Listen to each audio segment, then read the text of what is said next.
Hi, Jürgen. Good to see you well. Thank you. First of all, can I start with Mo, please? And what are your thoughts on the latest interview that he's given, where he's reiterated that he wants to stay, but says it's not in my hands, it's in their hands. They know what I want. I'm not asking for crazy stuff. The thing is, when you ask for something and they show you they can give you something, they should, because they appreciate what you did for the club. And just following on from that as well, why is it come to the situation where the club has not been able to come up with a package that is acceptable to Mo just yet? The first one, I really, nowadays especially, I think it's really dangerous with these interviews, things when you didn't speak to the player himself, so there's nothing in what would be unexpected. So it will be no. I know that Mo wants to stay. We want Mo to stay. That's the point where we are. So, and that these things take time. I cannot change. Sorry, but it's. I think it's all in a good place. Nothing else to say. But is there anything more you can say, just to allay the fears of fans who might be feeling at the moment that this deal could possibly not get done? I'm very positive about it, but I don't think it makes sense that you speak on behalf of the fans, because I'm pretty sure the fans are not as nervous as you are.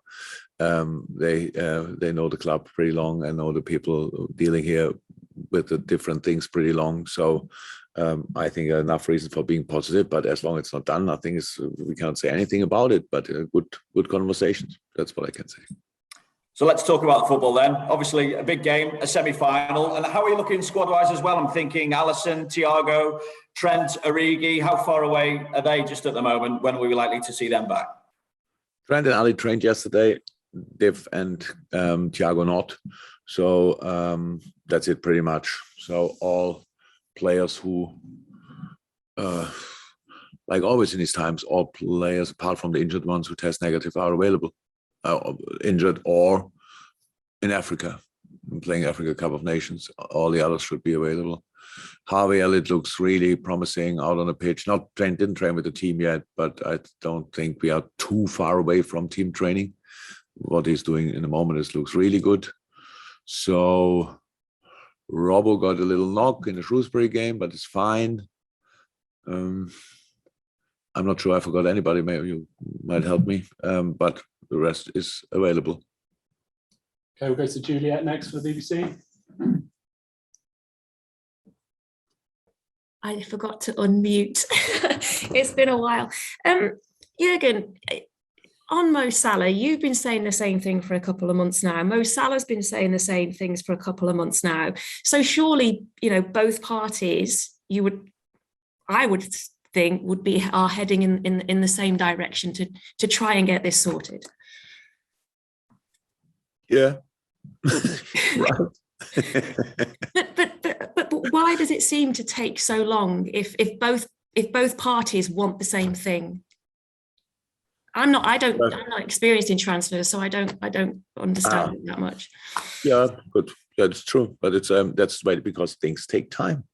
So contract, there's so many things what you have to do in these negotiations, and there's, by the way, a third party. The agent is there as well. So, but nothing really. There's nothing to worry about. It's a normal process. It's just because if you wouldn't ask, well, there's a contract here this season and the next season, and just because we make up stories here, that's why we always can't talk about it. But there's nothing to say about, and nobody have to worry. It's just the situation we are in. So really, all fine. It's not done. That's why that's why I didn't get these news. But we're in talks. He's a world-class player, unbelievable player, great boy. Did a lot of great stuff for Liverpool, and of course we want to keep him. And now let's see how it will work out. That's all. We'll go to Carl Markham at PA next, please. Hi, Jürgen. Hi, Carl. Hi. We spoke about Cade Gordon's impact on Sunday. I'm just wondering where that puts him in terms of a short-term option for you for the next sort of 3 or 4 weeks while Mo and Sadio are away. Cade is always in our mind because he's just an exceptional talent, played an exceptional preseason, but then had a little drop in form, which is completely normal in this age. Played than with the U23s mostly. Had good games there, lesser good games, all these kind of things. But he's an outstanding talent. So he's here as long as he's fit. He's always in my mind, and then we will see where that exactly leads to. But yeah, the game obviously helped him a lot because he felt proper adult football. He's capable of dealing with that, and that's a really important thing to all getting these kind of experiences. So we'll see. Okay, and we'll go to Carl at the BBC next, please. Hi, Jürgen. Hi, Carl. How important is it for the younger players to play against Premier League sides in this competition? Is it good preparation for them when they are needed to play in the league, especially when they're so competitive too? So in this game, obviously, in a specific game against Shrewsbury, we had no other options really. So because Bobby was not able to start, Taki was not able to start. I think Costas was the only senior player on the bench, maybe, and our senior player. And so that was the team we had to line up, and that's all fine. And that's why we have the boys, and that's why we train them. That's why we try to educate them. That's why we try to get them all the informations we have about football. Not too much now, but step by step. And that's how football education works. And then you need, of course, from time to time, you need these proper tests that you really see, okay, I'm a step closer to where I want to be in the future and all these things. So it was really, really good. We won the Shrewsbury game, I think, with 5, like Curtis involved, like 5 academy graduates, which is it's a really big one for us as well. So I plus Queef in the goal, 6. So which is really nice, really nice. I felt really, really good after the game because there's so many nice individual little stories where they're out on the pitch, and was good for the boys, was very important for us. And the way a lot of teams set up nowadays in an attacking way, does it matter much whether you're playing home or away first leg? Do you still prefer to be at home second, or does it matter? Yeah, of course, it makes a difference. It makes a difference. Okay, if you win both games, it makes no difference, obviously. But especially with the power Anfield can produce, yes, it's a difference. But we cannot change that. We couldn't play last Thursday. That's how it is, and that's why we have to take it like it is. No problem with that. But yes, it's a difference. Okay, we'll go to James at TalkSport next, please. Jürgen, Mo Salah turns 30 later this year. Do you think he can do what the likes of Messi and Ronaldo have done and maintain and perhaps even better their standards as he enters his mid-30s and late 30s? Yeah. Yes, I think so. Why is that? Is it something about the way he trains, or why do you think he can have that longevity? His character, is his determination. It's the way he trains, his attitude, work rate, work attitude is incredible. So first in, last out, doing the right stuff. You can do a lot of not so good things as well when you're a lot long on a training ground, like in the gym and stuff like this. But he knows his body. He knows what to do. He's listening to the experts here and tries to improve all the time. He worked so hard for the situation he's in now.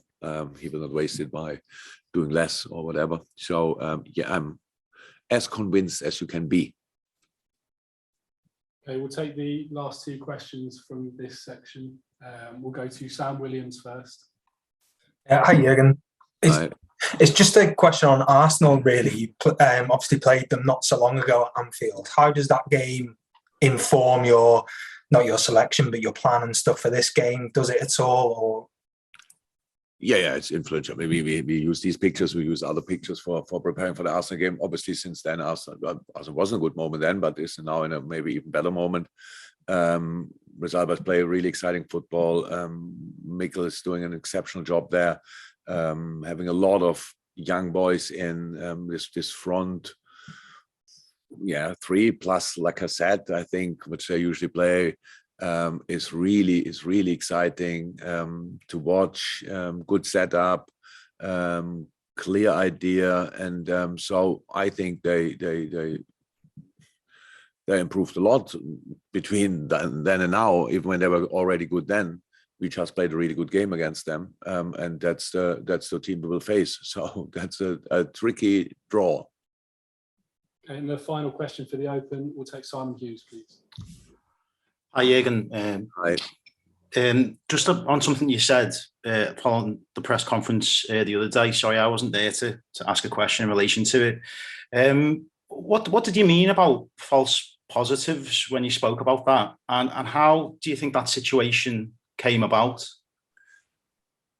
What would you think what I mean when I talk about false positive? What do I think? Yeah. I don't think my opinion matters. That's not an opinion, that's facts. Well, A false positive is a positive case, is a positive test. You get a test result back because you get a positive test back. And when you are able to do a retest, then a day, 1.5 days later, you get a result which makes him looks like it's a false positive because this test was negative. You need to prove that. Doesn't change anything for your quarantine or whatever, but to prove that wrong or right, that you want to know and you need to know, you have to do a third test. So, and the third test shows now up, and between the first and the second and third test, you cannot use the players. So that's how the rules are, or how in general the rules are for all of us. So I get a third test, and this was negative as well, and that's it. But it was now 4 days later, so we couldn't do anything different. In the first moment when we got the positive test, we had to consider that is the right result. How you can imagine. It was PCR tests, by the way.